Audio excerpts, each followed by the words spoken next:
Teu nanaon miskin harta, asal ulah miskin hate. Teu nanaon teu loba pakaya, nu penting di mana butuh aya. Beunghar lain ukuran kamulyaan, miskin lain ukuran kahinaan. Nu beunghar cantang tu mulya, nu miskin cantang tu hina.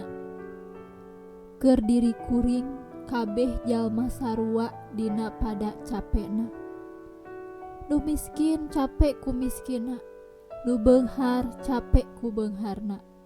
Nu jadi ajengan capek ku jadi ajenganna, nu jadi santri capek ku jadi santrina, nu jadi pengusaha ge capek ku jadi pengusahana, nu jadi patani capek ku jadi patanina, nu jadi aparat capek ku jadi aparatna, nu jadi rahayat capek ku jadi rahayatna.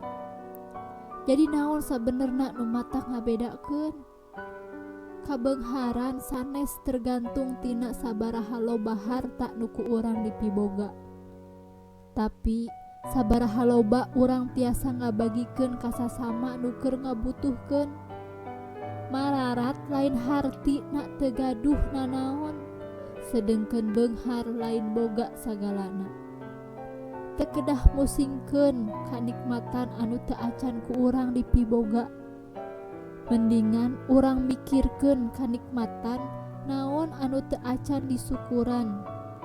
Bisa jadi poe ieu urang di luhureun taneuh, tapi isuk pageto bisa wae taneuh di luhureun urang.